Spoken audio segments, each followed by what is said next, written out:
Plus de 150 drones ont été lancés par les forces russes sur l'Ukraine dans la nuit de samedi à dimanche.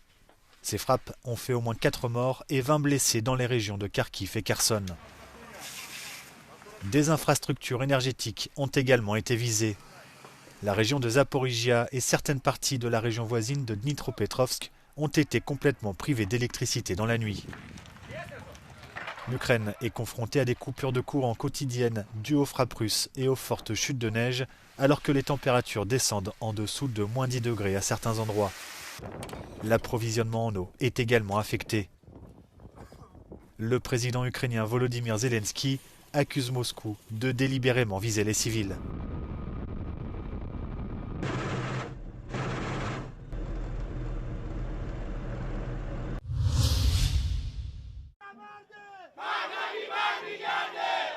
Des manifestants se sont rassemblés dans plusieurs villes européennes samedi en soutien au mouvement de protestation en Iran, comme ici à La Haye, aux Pays-Bas.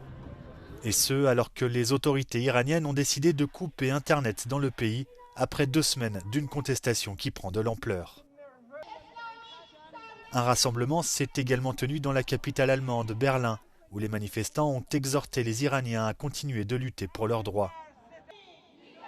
La présidente de la Commission européenne, Ursula von der Leyen, a également exprimé son soutien au mouvement et a condamné Téhéran pour son recours à la force. Le président américain Donald Trump a de son côté réitéré ses menaces d'intervention. Les manifestations en Iran ont commencé pour protester contre le coût de la vie, l'inflation dépassant les 40%.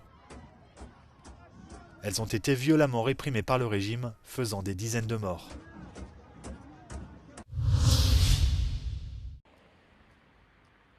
Donald Trump réitère ses menaces de s'emparer du Groenland.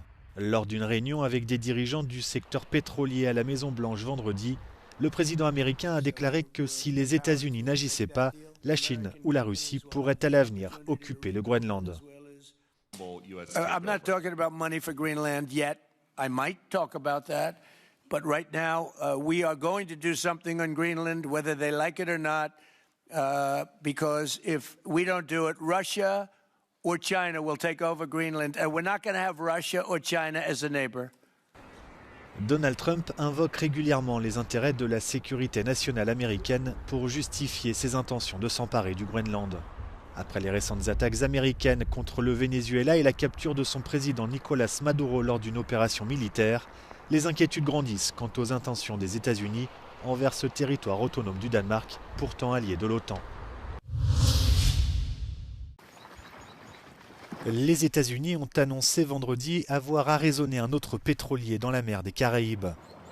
L'Olina est le 3e navire saisi par les forces américaines depuis l'enlèvement du président Nicolás Maduro par les forces spéciales de Washington le week-end dernier.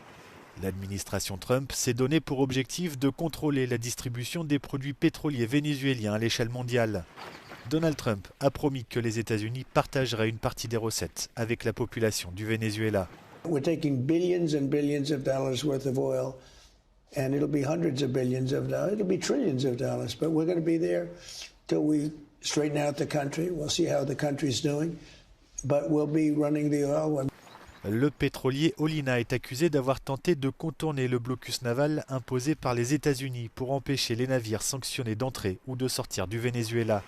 Dans une interview accordée au New York Times et publiée jeudi, Donald Trump affirme que les États-Unis pourraient diriger le Venezuela et exploiter ses réserves de pétrole pendant des années.